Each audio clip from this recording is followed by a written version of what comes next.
Good morning. We are in Telluride, Colorado at the Telluride Yoga Festival on the gondola headed to the first day of yoga classes. They have yoga classes in town at the studio and art centers and libraries and also in this beautiful mountain village. I'm Elaine Demas, one of the founders and the director of the Telluride Yoga Festival. My name is Aubrey Hackman. I am the founding director of the Telluride Yoga Festival. I have a partner, Elaine Demas, and she and I both run the yoga festival together. 3 years ago, my yoga teacher, Aubrey Hackman, approached me because I plan events here in Telluride. I've lived here for 20 years, and asked me if I'd help her put this together. So it was her brainchild, and we got together, and 2 years later, we're at the second annual. I'm Carl Straub, and we're in Telluride, Colorado, on the gondola, and I'm here for the Telluride Yoga Festival. It's one of the places where I teach each year. I travel and teach workshops in Jivamukti yoga and Tibetan style, Tibetan heart yoga, and I lead some meditation classes and things like that. So come join us here in Telluride or another place around the world. I look forward to seeing you there. My name is Chelsea Gribben, and we are in Telluride at the Telluride Yoga Festival. And myself and Jason, Sam, and Tom, the Yoga Slackers, have all just completed a 42-day tour around Colorado, over 1,080 miles, all on our bikes, and it's called the Yes Tour, so Yoga Extreme Sustainability Tour. We were teaching donation-based workshops, either slackline yoga or acro yoga workshops, and all were donation-based, going towards a Beats of Courage nonprofit which helps kids deal with their terminal illnesses. It just made us realize that yoga is goes so far beyond a physical practice, a meditation practice. I mean, yoga is everywhere. You just have to tap into it, and these kids are yogis. Slacklining is sort of difficult to explain, but best we've come up with is it's a blend between tightrope walking and a trampoline. So rather than using like a pole to balance yourself, you have to use your whole body. And so once you step on the line, all your muscles are engaged. There's no real relaxing, and so it really creates this internal stillness, which is sort of contradictory since I just said you don't relax, but you have to really go inside to stay balanced. Hi, I'm Peter Steris here at the Telluride Yoga Festival.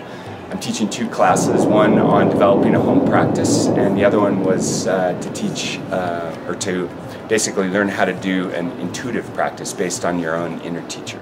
I think it's a really beautiful place to practice something that is about being inside yourself and not being distracted by, you know, your daily life. And I feel like even if I just came here to hang out, I would feel that way, but to do it and to be here and do yoga at the same time is unbelievable. It's a pretty challenging practice, and so I just invite you to kind of explore what's there for you, because we're going to be confronted in the practice, and as you get confronted, there'll be the initial reaction to maybe stop the pose and just kind of observe yourself, because there's this reservoir of energy, there's this reservoir of strength that's within inside of you that's kind of yearning to break free. It's as if at times we live in a small pond and we can move into this ocean of consciousness. Came from Chicago, Illinois, and I took a class with Moses Kundalini yoga, and I had a wonderful time. It was really exciting, something I've never done before, and I'm totally inspired. Okay, my name is Regina Zwilling, and I'm co-owner of Vital Yoga Studios in Denver, Highlands, and Golden. The style of yoga that I teach is forest yoga. Anna Forrest is my teacher, and yeah, just really excited to be here in Telluride and having fun. One day, Guru Nam, Charanara Vinde,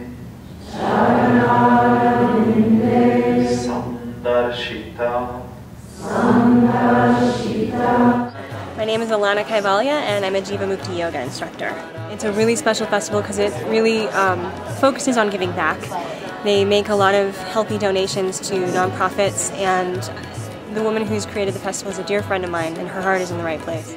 My name's David Swenson. I'm in Telluride, Colorado. It's incredibly beautiful. The people are super friendly. The people that organized it are wonderful. The participants, it's an incredible setting here.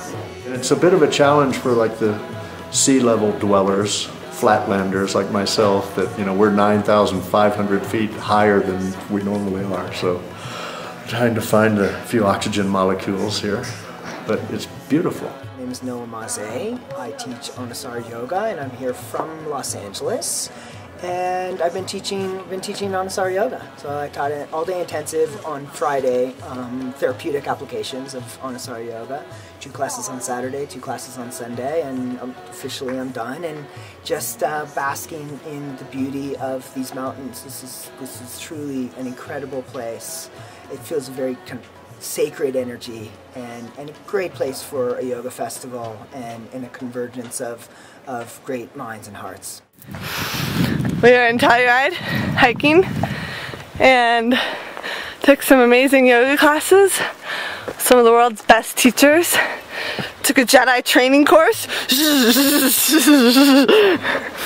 Some classes with David Swenson, Richard Freeman, some Kundalini with Moses, which was hard at this elevation. Namaste.